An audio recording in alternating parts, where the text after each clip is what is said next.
We've been having a bit of a play around with stainless steel wire and a spot welder. So it's wonderfully simple to use. You put your wire into the device and you squeeze. And then you have a welded joint.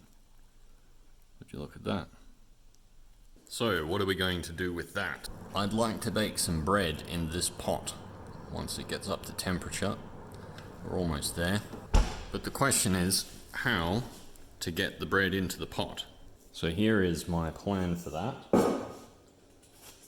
I present to you the bread basket.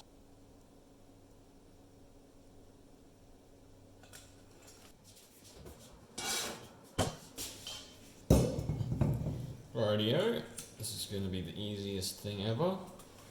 Look at that, no deflation happened. We're going to get a bit of steam going in there. Pop this on. And back in the oven. Yes, and there was no thump, like the vibration that normally deflates it a little bit. I used the mixer this time to knead the dough. That's the first time I've ever done that. Oh man, yep, it's looking good, you see that? Oh man, yes. It has been 35 minutes.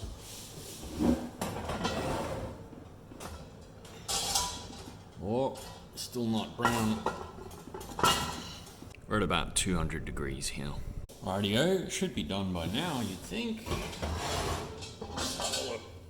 Oh yeah.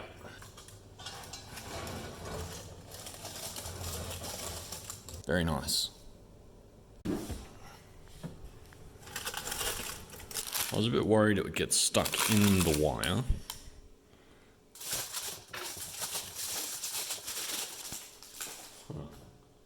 Still feels really dense. I think there's something else wrong with my technique. I'm not happy with that.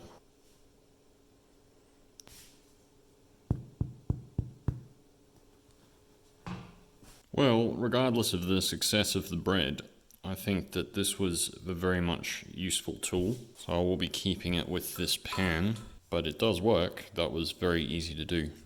Normally getting the bread in and out of this really hot pot that you can't touch the walls to put your hand in there with the bread makes it very difficult, but this is a good system. I will be using it. Okay, well, it's probably still a bit too warm to cut open. The crust has softened up a little bit around the edges and cracked up a bit, but there's a few crispy bits. That's what we like. So let's bring this video to a conclusion by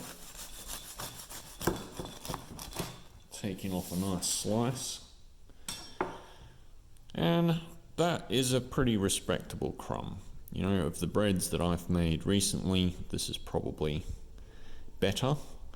It still leaves a bit to be desired in the texture department, but let's have a bite. You know what? I made the dough last night and I left it in the fridge overnight, and I think that extended time with the yeast has...